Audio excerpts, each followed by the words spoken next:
Life at life I. भारतीय बाजार 14 महीनों के बाद पहुंचे हैं नई ऊंचाइयों पर, लेकिन बड़ा सवाल है कि व्हाट नेक्स्ट, यहाँ से अब आगे बाजार का डायरेक्शन क्या रहेगा, इस लाइफ हाई को कितना सेलिब्रेट करना है और यहाँ से आपके लिए कहाँ बनेंगे बेहतरीन मौके।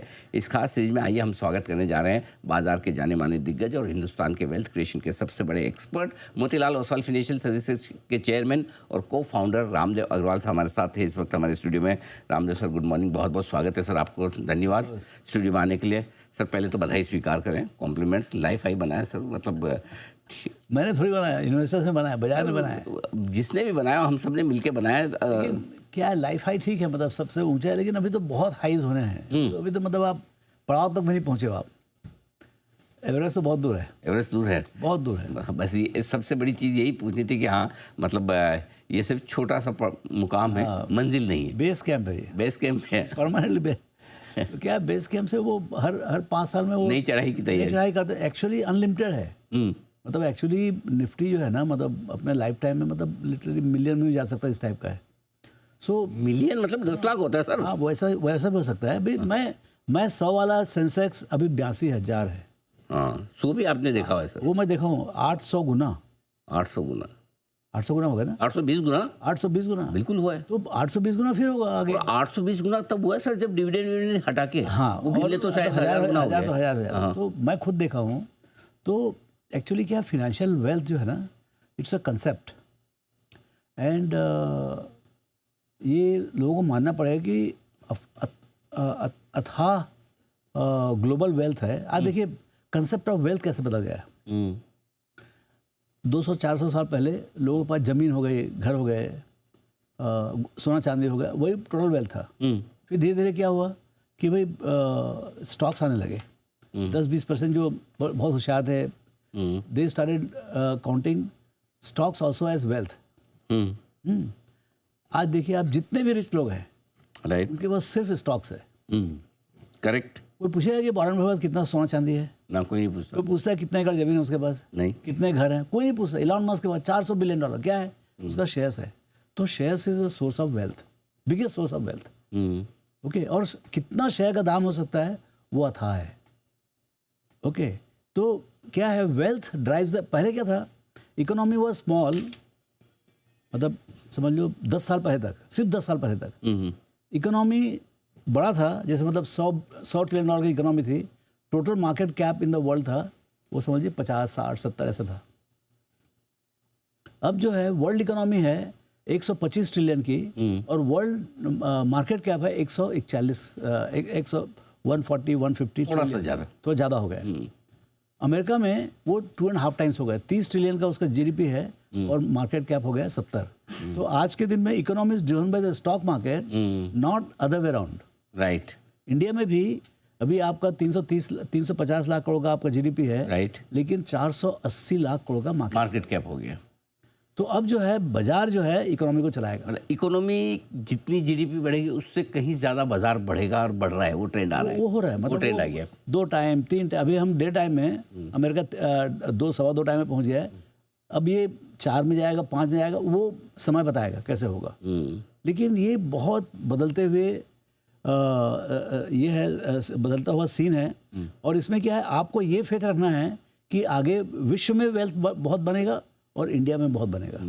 एक चीज़ सर मैं हमारे दर्शकों को बताना चाहता हूँ। आमतौर पर 3 तरह के लोग होते हैं। एक वो लोग होते हैं जिन्होंने कुछ शेयर खरीदा, मैंने ये शेयर खरीदा, मेरा इतना बढ़ गया, मेरा इतना पैसा बन गया, वो अपने शेयर की अपनी जितनी वेल्थ जितना पैसा बन गया उस पर फोकस कर। दूसरे थोड़े उनसे ज़्यादा समझदार इन्वेस्टर होते हैं, वो कंपनी के मार्केट कैप की बात करते हैं। मैंने 5,000 करोड़ के मार्केट कैप में कंपनी खरीदी, 7,000 10,000 करोड़ हो गई।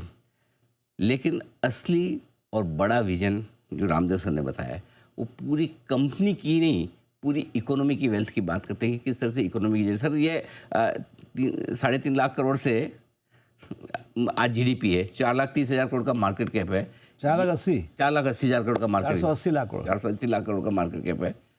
सर ये आप ही सोच सकते हैं। नहीं, बट अच्छा, ये 17-18% से बढ़ रहा है। 2020 में क्या था, 150। देखिए जस्ट 5 साल पहले, बहुत लंबी छोड़िए आप, 5 साल पहले प्री कोविड 150 लाख करोड़ का मार्केट कैप था। बराबर। गिर के हो गया 100 कोई भी कारण से, वो 150 आज के दिन में 480 है। बहुत लंबे जाने की जरूरत नहीं, सिर्फ 5 साल में। तो 5 साल में 3 गुना हुआ है। हाँ, तो ये क्या है, इस स्पीड से नहीं चलेगा।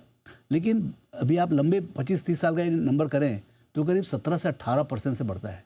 18% से बढ़ता है तो 4 साल में डबल होता है। अपन चलो 15% समझे, 5 साल में डबल। 5 साल में डबल, तो 5 साल में मतलब 2030 में आपके पास 1000 लाख करोड़ का वेल्थ रहेगा। बिल्कुल। आज 4,80,000 करोड़ के सामने 1,000 लाख करोड़ का वेल्थ, तो मतलब 500 लाख करोड़ का वेल्थ बनना बाकी है। हाँ, बनेगा, उसका और 1000 बनेगा। अब उसमें से आप कितना बना सकते अभी पहले तो ये देखें कि इसमें से हम कितना लूट सकते हैं।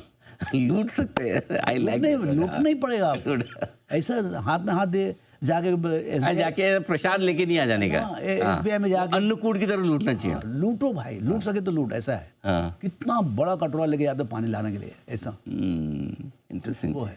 बिल्कुल। तो बड़ी वेल्थ बनने की तैयारी में आइए। अब 2-3-4 चीज़ें जो बड़ी इंटरेस्टिंग है जिसमें मैं आपसे बात करना चाहता हूँ। पहला तो एक कि एक बार फिर से रेट कट की बात की जा रही है। इसका क्या इम्पैक्ट आप इकोनॉमी पे देख रहे हैं, बाजार पे देख रहे हैं? क्या ये वाकई में एक और बूस्टर होगा बाजार के लिए? हम थोड़ा जोर से होना चाहिए रेट कट, वो 25-25 बेसिस पॉइंट वाला नहीं होना चाहिए। अच्छा, जोर से होना चाहिए। देखिए क्या आपका रियल इंटरेस्ट रेट बहुत ज़्यादा बढ़ गया है। करेक्ट। आपका इन्फ्लेशन जो है वो है 1.5-2% और गिरते जा रहा है। 1%, 1.5%, 2%। आपका डिस्काउंट रेट 5.5%, 6% है। तो आप रियल इंटरेस्ट रेट 3-4% है। ठीक है, परमानेंट नहीं होगा, लेकिन आज के दिन तो इतना ज़्यादा है ना। इकोनॉमिक्स लोग सब गलत होते जा रहे हैं। Correct. In terms of GDP growth rate आज या कल में आने वाला है, आज आने वाला है ना। देखना सब गलत हो जाएंगे, 7% से ऊपर आएगा, बहुत जोर से आएगा। ठीक बात है ना। तो दूसरा क्या है कि एक तो सब इकोनॉमिक्स गलत हैं पूरे के पूरे, और उसको फिर वो डिफेंड करते हैं कि हम सही है करके, उसके हिसाब से पॉलिसी बनाते हैं। मैं क्या बोल रहा हूँ कि आपका इंस्टेड ऑफ फोरकास्टिंग इन्फ्लेशन, आज जो इन्फ्लेशन उसका तो कॉग्निजेंस लो, नीचे है उसका, तो उसमें हो गया आप you can kill the economy. क्योंकि क्या है कि आपका परचेसिंग पावर बैठेगा नहीं। करेक्ट। यदि इन्फ्लेशन नीचे है तो और यदि 6%, 8%, अभी 6% तो मतलब RBI देती है, तो यदि लैंडिंग में तो 10-12% से कम मिलने वाला नहीं है। तो आप यदि पैसे यदि सस्ते नहीं करोगे, क्रेडिट अवेलेबल है लेकिन क्रेडिट कॉस्ट बहुत ज़्यादा है। करेक्ट। तो अब जो है आखिरी चीज़ बाकी है वो है कॉस्ट ऑफ क्रेडिट। ब्याज दरें कम करो, ब्याज दरें कम करो आप, तब जाके देखिए अभी क्या बड़े बड़े लोग जो घर आप और हम खरीदते हैं वो बिक रहा है। अफोर्डेबल हाउसिंग किधर बिक रहा है? करेक्ट, सही बात है। क्योंकि अफोर्डेबल अल्टीमेटली तो वहाँ से डिमांड, वहीं से डिमांड आने का। उनके पास घर नहीं है, तो वो तभी होगा जब इंटरेस्ट रेट कम होगा। देखिए आपने क्या किया, बजट में आपने डायरेक्ट टैक्सेस कम कर दिए, 12 लाख तो फ्री कर दिया। इधर आपने GST 2 किया, उसमें आपने सब खाने पीने के सामान सब 5% आपस में ले आए। तो डायरेक्ट और इनडायरेक्ट टैक्सेस दोनों बहुत कम कर दिए। अब क्रेडिट भी आपने फ्लो चालू कर दिया, क्रेडिट और कम कर दिया तो मजा आ जाएगा। लास्ट क्या बचा? Cost of credit. ये आप 1-2% से कम कर दो, देखो मजा फिर। अरे वाह। और मैंने सोमवार को इंटरव्यू किया था गवर्नर साहब का, और उन्होंने बहुत साफ कहा, उन्होंने बिल्कुल साफ कहा कि हम पिछली पॉलिसी से जो हमने सोचा था ब्याज दरों के बारे में, कटौती के बारे में फेवरेबल व्यू लिया था, उसके बाद से चीज़ें और बेहतर ही हुई है। तो बस यही है कि फ्रंट लोड इस बार फिर से कर दे, 1/4 के बजाय आधा। और गवर्नर साहब वो कर सकते हैं। मल्होत्रा साहब का अब देखिए क्या बड़ा एग्रेसिव स्टांस दिमाग में कैसा है, क्योंकि बिहार इलेक्शन के बाद गवर्नमेंट में एनर्जी बहुत है। अरे जबरदस्त है सर, जबरदस्त एनर्जी। इलेक्शन आपने सोचा था रिजल्ट ऐसे आएंगे इलेक्शन के? मेरा मालूम था, जो एग्जिट पोल देखने के बाद समझ में आया कि गाड़ी एक तरफ ही जाने वाली। अच्छा, हाँ, क्या बात है, वंडरफुल। अच्छा सर, एक और चीज़ जिस पर राय लेना चाहता हूँ कि इतने दिन तक लोगों को डर ये था कि हमारी कंपनी की कमाई उतनी मजबूत नहीं आ रही। ये रिजल्ट सीजन निकला, कमाई के लिहाज से और वैल्यूएशन के लिहाज से क्या मार्केट आपको ठीक लगता है?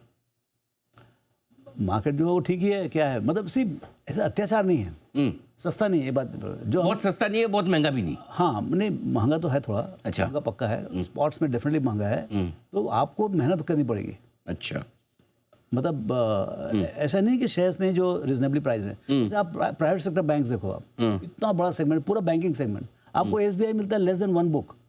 8-9 मतलब मैंने बराबर 10 गया तो जो ऑब्वियस है, थोड़ा अनपॉपुलर है, मतलब कोई कारण से नहीं चल रहा है, तो उसमें किसी खरीदना नहीं है।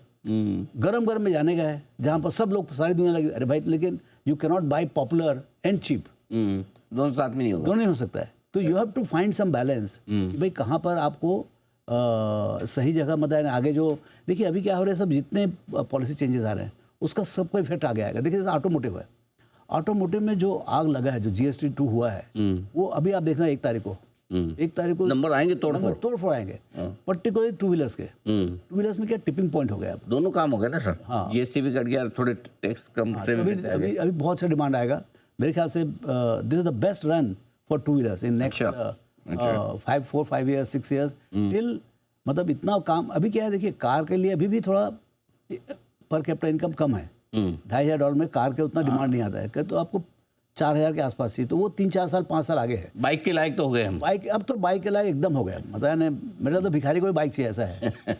ठीक बात है। बाइक मतलब अब लग्जरी से खत्म, नेसेसिटी में एकदम बेसिक नेसेसिटी, और फिर उसमें प्रीमाइजेशन करिए आप। तो आप बता रहे हैं एक क्रेडिट के हिसाब से बैंक्स एनबीएफसी है, दूसरा ऑटो में अच्छी, आपका फेवरेट एक और space e commerce digital platform कंपनियां? वो तो है ही, वो तो मतलब उसमें तूफान रहेगा ही। अभी नॉट ओनली ई कॉमर्स, मतलब नॉट ओनली क्विक कॉमर्स, जो भी जैसे आपके जितने पॉलिसी बाजार टाइप के हैं, या जो भी दोज हु आर जो कन्वेंशनल बिजनेस है उसको आप डिजिटल फॉर्मेट में कर रहे हैं। अच्छा, जो जैसे हमारा ब्रोकिंग था, हम लोग कर रहे थे जैसे हिसाब से, मतलब एडवाइजरी ये वो, अभी जीरोदा आया, फिर उसके बाद अभी ग्रो आया, अभी दे कन्वर्ट कंप्लीटली इनटू पूरा टेक्नोलॉजी के बेस पे करके, पूरा टेक्नोलॉजी के बेस में। उनके ऑफिस ही नहीं कोई दूसरा, बेंगलोर में एक ऑफिस है बस। तो वो उससे क्या था, आपका फ्रैक्शन फ्री बिजनेस होता है पूरा का पूरा digital. So now digital will become, अच्छा they if we can grow at 25% they can grow at 50%। तो मेरा वैल्यूएशन यदि 25 का पी है तो उनका 50 का नहीं होना चाहिए, उनका 100 का होना चाहिए। अच्छा, हाँ, आप समझो ये बोलने के लिए भी बड़ा दिल चाहिए। आप ही की सेक्टर की कंपनी है। नहीं अरे जो है वो है, मेरे बोलने थोड़ी होने वाला है। जो रियलिटी हो तो भाई डेटा है वो, समझे ना। ठीक बात है। क्या है देखिए, 25% से ग्रो करते हैं आप, 10 साल में 10 गुना जाते हैं। लेकिन आप यदि 50% से बढ़ते हैं तो 50% से आपका 20 गुना नहीं होता है, 50% होता है 50 गुना। यहाँ 10 गुना ही हो रहा है, वहाँ 50 गुना हो रहा है। इतना फर्क है, क्योंकि ग्रोथ रेट आपकी कंपाउंडिंग, तो आपका वैल्यूएशन जो है ना will be multiple times more than growth rate. तो वैल्यूएशन की अपनी बात की, एक वैल्यूएशन की बात में थोड़ा बाहर की भी करना चाहता हूँ, अमेरिका की भी। वो एआई को लेकर बड़ी चर्चाएं चल रही कि एआई का बबल बनेगा। लोगों को लगता है पता नहीं अमेरिका में, और दोनों तरह के लोग हैं, कुछ कहते हैं कि एआई वाले स्टॉक हटा के देखो, और कुछ कहते हैं एआई को मिला के देखो। क्या लगता है आपको, क्या लग रहा है कि क्योंकि आपके गुरुदेव तो 1.5 साल से भारी भरकम कैश लेके बैठे हैं, वॉरेन बफेट साहब। हाँ, तो नहीं देखिए, एआई का जो ये है, थोड़ा माहौल, सब डरे हुए लोग हैं। जो Y2K में हुआ 2000 का जो हादसा हुआ, तो वही हो रहा है क्या? तो ये बहुत अलग चीज़ है। बहुत देखिए, अभी रिलायंस ने अनाउंस किया परसों, बहुत बड़ा आई थिंक $10 बिलियन का सिंगल प्रोजेक्ट। उसके पहले गूगल ने अनाउंस किया था। तो ऐसे जो है नाउ, मतलब रियल भाई, इंडिया में तो आप $10 बिलियन के प्रोजेक्ट की बात कर रहे हो, तो अमेरिका में तो उसका $100 बिलियन का ही होने वाला है। तो ये बहुत बड़ी क्रांति टाइप की कोई चीज़ है एआई जो अभी आ रहा है ये। तो इसके बारे में I am not competent to say it's a bubble or not, लेकिन अभी इंटरनेशनल प्रेस में देखें, ओपिनियंस डिवाइडेड। जो मंदी वाले लोग हैं वो भी बोल रहे हैं कि भाई ये रियल है और शायद बबल ना हो। सी आपका 10-15% बाजार गिर जाए वो अलग बात है, वो अलग बात है। लेकिन ऐसा नहीं है कि अत्याचार हो गए कि मतलब यानी आपका जो डाउ या नास्डेक जो है वो 50% यहाँ से गिर जाए, जो 2008 में हुआ या 2000, वैसा नहीं लगता है। बाकी 10-15% करेक्शन वो तो ठीक बात है, वो तो ठीक है। 10 से 20% का करेक्शन तो कभी भी आ जाए कर जाए, वो एक अलग चीज़ है। लेकिन हमारे यहाँ इस बार करेक्शन आया तो भी टाइम वाइज ज़्यादा था, प्राइस वाइज कम था, क्योंकि रिटेल का पैसा बराबर आ रहा है। आपने तो हमेशा कहा है कि अभी तो कुछ नहीं, बाढ़ आएगी। और एक कल बड़ा इंटरेस्टिंग एक डेवलपमेंट हुआ है, सेबी ने एक चीज़ और कही है कि जो भी B30 बियॉन्ड 30 टॉप के 30 शेयर हटा दो, उसके बाहर जितने लोग हैं वहाँ से जो पैसा आ रहा है म्यूचुअल फंड डिस्ट्रीब्यूशन को, महिलाओं से आए, इन शेयरों से आए, उसमें और एडिशनल इंसेंटिव, क्या ये बाढ़ आने वाली? बाढ़ आएगी। यही है कि रेगुलेटर्स ध्यान रखें कि भाई जो पूरा सिस्टम जो है, देखिए प्रॉफिट है तो मतलब प्रॉस्पेरिटी है। आप कॉर्पोरेट प्रॉफिट जो है ना, जो मतलब जो भी इंटरमीडिएट्स हैं, they are the agent of mobilisation of everything. आप जो एजेंट है उसको यदि आप शूट कर दोगे, सी रेगुलेटर्स को क्या लगता है कि द इन बिटवीन जो लोग हैं वो पैसे बहुत कमा रहे हैं, ओके, लेकिन उनकी रिस्पॉन्सिबिलिटी है। If you want stock market to go, घर घर यदि मान लो स्टॉक मार्केट भेजना है आपको, मतलब पूरा इंक्लूसिव आपको बनाने का है, तो जो लोग काम कर रहे हैं उनको आपको प्रॉफिट देना पड़ेगा। करेक्ट। जिस दिन वो प्रॉफिट वो उनको यदि ज़्यादा आपने टाइट कर दिया तो वो काम ही नहीं कर करेंगे, देंगे, वो छोड़ेंगे, जाने दो, कुछ तो और फिर आप खुद थोड़ी जाओगे वहाँ पर। ठीक बात। तो ये बात बहुत जरूरी है कि जैसे आप इंश्योरेंस फॉर ऑल बोलते हो आप, तो it is responsibility of the regulator to see that he makes adequate profit. जो इंश्योरेंस कंपनी अंडर वो अंडर करेगा कैसे यदि मान लो पैसे नहीं कमाएगा तो क्या बहुत टाइट कर देते हैं कई बार।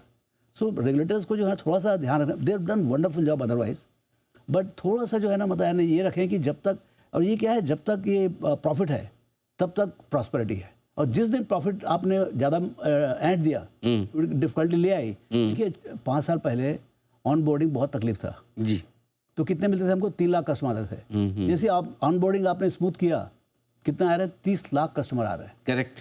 तो ये जो देखिए उसको सबको संभालने के लिए मतलब थोड़ा बहुत जो लोग कर रहे हैं उनको थोड़ा बहुत प्रॉफिट का इंसेंटिव तो होना चाहिए ना। हाँ, नहीं तो फिर काम क्यों करेगा आदमी। बिल्कुल ठीक है। अच्छा, आप पॉलिसी की भी बात कर रहे थे। एक बड़ा बदलाव हुआ है पॉलिसी में, जो लेबर रिफॉर्म्स आए, क्योंकि अब तक हिंदुस्तान में लोग सोचते थे 2 चीज़ों पे तो कोई सरकार कुछ करने वाली नहीं, लेबर रिफॉर्म्स और एग्रीकल्चर रिफॉर्म्स, बोले इधर हाथ ही नहीं लगाना। ये जो बदलाव है इसको कैसे आप देखते हैं? अब मैं उसमें मैं तो 2-4 कमेंट पढ़ा इसमें, जो समरी में जो नाइट ड्यूटी वगैरह थी, वो जैसे फीमेल्स को, लेडीज़ को अलाउ करना, वो सब अलाउ कर रहे हैं। तो मेरे ख्याल से एक बात तो पक्का है कि सबको सुन रहे हैं वो, जो लोग बोल रहे हैं कि भाई कि लेबर में क्या बदलाव होना चाहिए, तो एटलीस्ट वो सब्जेक्ट को उन्होंने टच किया है। अब वो ये पूरा जो जितना डिमांड था इंडस्ट्री का उतना पूरा मीट आउट हुआ कि नहीं हुआ, but I think it is a step in the right direction. ठीक बात है, सही दिशा में चला। एक और चीज़ जो भारत की आईटी कंपनियों के बारे में, हमने थोड़ा एआई तो टच किया, लेकिन हमारा आईटी सेक्टर इसलिए भी पिटा हुआ है कि हमारे पास एआई कुछ है नहीं, अब पीछे से आ रहा है।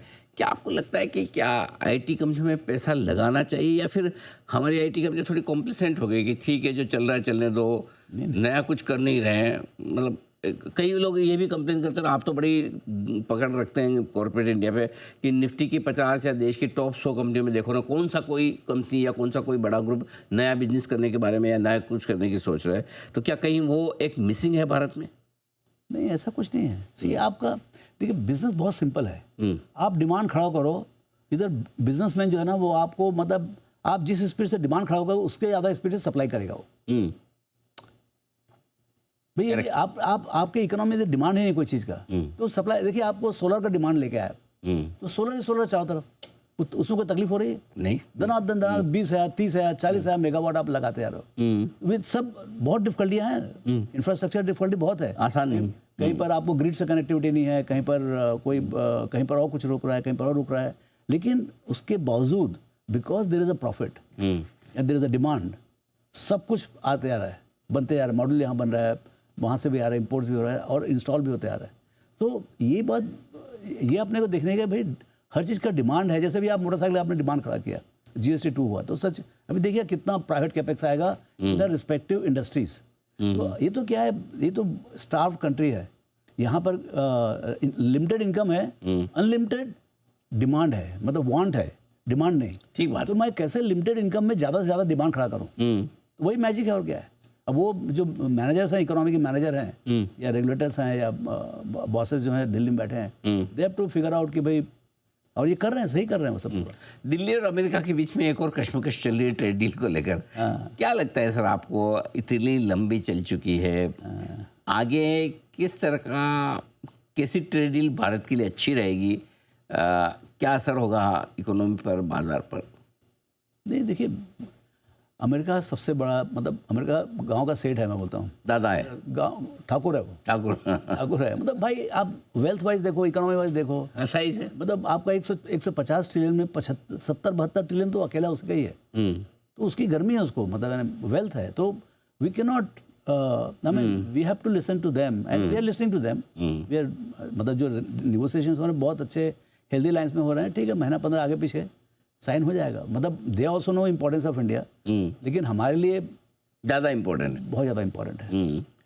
सबसे बड़े बाइंग कंट्री है in the world and we have a trade surplus with them, so that is also very important. हाँ, अब सर एक थोड़ा सा दुख तिरक वाला सवाल है। सब बोल रहे लाइफ हाई पे तो आ गया इंडेक्स, लेकिन पोर्टफोलियो थोड़ा नीचे है, थोड़ा नहीं ज़्यादा सर। ज़्यादा कैसे हो सकता है? मतलब सबके अपने अपने हिसाब से, अपनी अपनी 3% काबिलियत के हिसाब से, किसी का 10% है, किसी का 30% है, लेकिन है नीचे। वो अभी भी दुखी है, क्या करें सर? अभी दुखी तो क्या क्या हो सकता है, लेकिन see the issue is that portfolio अभी जो हवा जो है वो अलग रहा है। देखिए आपका इंडेक्स जो है ना is always large cap weighted. आप इवन BSE 500 हो गए तो भी वो लार्ज कैप वेट बहुत ज़्यादा होगा। तो अभी इस बार का माहौल जो है ज़्यादा लार्ज कैप ओरिएंटेड है। मिड कैप में अत्याचार तो हो ही चुका था ना। भाई आपका mid cap to large cap का इंडेक्स का जो रेशियो था that has gone out of way. तो वो तो करेक्ट होना ही है। वो नहीं था। दो तरीका है करेक्ट होने का। आप मिड कैप को वहीं टांग के रखे रहो, लार्ज कैप आगे बढ़े, या मिड कैप को नीचे गिराओ और लार्ज कैप को बढ़ाओ। दूसरा कोई तरीका ही नहीं है। सो ये वही हो रहा है, अलाइनमेंट हो रहा है और ये होगा आगे। मतलब उसी कहाँ से क्या है, मैं तो भाई लार्ज मिड कैप कोई देखता नहीं। मैं देखता हूँ कहाँ पर तूफान होने वाला है। जैसे मतलब जहाँ पर ग्रोथ है आगे। अभी जैसे ऑटोमोटिव में ग्रोथ है, कोई ऑटोमोटिव कंपनी आप लाख 1.5 लाख करोड़ से कम मिलेगा ही नहीं। नहीं मिलती है, सही बात। उसमें स्मॉल कैप क्या खरीदोगे उसमें आप? उसमें बहुत कंपोनेंट्स खरीद सकते हो आप छोटे। तो अब ये क्या माहौल उस टाइप का बनते आ रहा है, जो जहाँ पर कंजम्पशन बिल्ड हो रहा है वो सब कंपनीज बड़ी हैं। तो अब now you decide, now you are used to buying small 1000-2000 crore company, उसको खींच के ऊपर ले आते हो, लेकिन वहाँ पर अर्निंग्स नहीं है। बाद में आएगा वहाँ भी अर्निंग्स, ऐसा नहीं है। So you have to chase the earnings and reasonable price. जो आपको अर्निंग्स शायद दोनों तरफ आ रहा हो, लेकिन reasonableness of the price is lot more on the large cap side. तो इस बार सर आपसे बातचीत करते करते एक चीज़ पता चल रही है कि पहले बैंक्स NBFC पे तो हमेशा आप पॉजिटिव बुलिश रहे हैं, डिजिटल प्लेटफॉर्म ई-कॉमर्स कंपनी पे। इस बार ऑटो इंडस्ट्री भी आपके एकदम टू व्हीलर पे बहुत अच्छा लग रहा है। टू व्हीलर पे बहुत अच्छी तेजी लग रही है। बिल्कुल ठीक बात है। जो पुराने इन्वेस्टर्स हैं, साल भर बाद थोड़ी जान में जान आई है, और जो नए हैं जिन्हें पैसा लगाना है, क्या सलाह देंगे आप उनको? क्या अभी भी सही समय है पैसा लगाने का? एकदम सही से है, एकदम सही, एकदम सही। भाई नया हाई में जा रहे हैं, मतलब क्या है, नया कहानी चालू हो रहा है, नया रील चालू हो रहा है। तो अब यहाँ से जर्नी चालू रही 25 से 50 हज़ार की। वाह, बढ़िया है। 2030 मतलब जैसे टारगेट देते हैं ना सर, 2030 आप लोग जो टेक्निकल में टारगेट 2030 का टारगेट 50,000 का रखने का। अभी देखिए 12, 15, 17 ऐसा 3 रेट है। मतलब 10 में 7 साल लगेगा, बराबर है, 12 में 6 साल लगेगा, 15 में 5 साल। अभी अब मेरे को लगता है 15 होगा, ऐसा मुझे लगता है। ठीक बात है।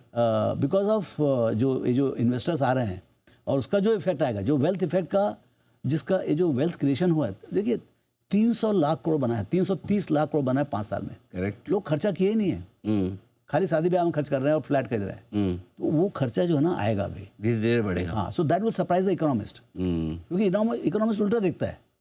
तो वेल्थ से जो रियल इकोनॉमी जो बनने वाला है आगे, वो अभी बहुत जोर से आने वाला है। तो मुझे लगता है कि 15% से अर्निंग्स ग्रोथ आना चाहिए। नहीं होगा तो 12% आएगा, और क्या है। तो सर वही दिक्कत है ना, हिंदुस्तान के सारे लोग दो ही जगह खर्चा करते हैं जहाँ दिखता है। एक घर बना के दिखाते हैं, दूसरा शादियों में। वो खुद पे खर्चा करने की जो अमेरिका वालों की स्टाइल है, अब वो धीरे धीरे आ रही है, आ रहा है। वो धीरे धीरे आ रही है। ट्रेवल वगैरह में देखिए, आप नए एयरपोर्ट बना रहे हैं, आप प्लेन ही नहीं आ रहा है, जितना प्लेन चाहिए उतना प्लेन नहीं आ रहा है। तो वो अच्छा, इंफ्रास्ट्रक्चर भी थोड़ा कंजेस्टेड होता है। देखिए मेरे घर से आने में 5 किलोमीटर है, लेकिन 40 मिनट लग गया। तो you know it is becoming worse, the traffic inside the city is becoming very bad. तो वहाँ पर भी आपको इन्वेस्ट करना पड़ेगा। बिल्कुल ठीक बात। तो अगर आपके पोर्टफोलियो में भी अभी तक तेजी नहीं बनी है, चाहे लाइफ हाई पर पहुंचे हुए बाजार, या फिर आप अभी भी पैसा लगाने का देख रहे हैं मौका, तो आप दोनों के लिए मैसेज रामदेव सर की तरफ से बेहद साफ है। बिल्कुल डरिए घबराइए मत, ये सिर्फ एक छोटा सा पड़ाव है, मंजिल अभी बहुत दूर है। ये एवरेस्ट पे आपको चढ़ना है, जो अगले 5 साल में निफ्टी 25 का 50,000 हो सकता है, लेकिन ये सिर्फ बेस कैंप है जहाँ से आपको शुरुआत करनी है। यानी कि बने रहें, डटे रहें, टिके रहें, तो वेल्थ आपकी ज़बरदस्त बनेगी। सर बहुत बहुत धन्यवाद समय देने के लिए। इस बड़े मौके पर आपने हमारे साथ जुड़े और पूरा डायरेक्शन और दिशा बाजार के बारे में हमारे दर्शकों को दी। Thank you so much sir, बहुत बहुत शुक्रिया।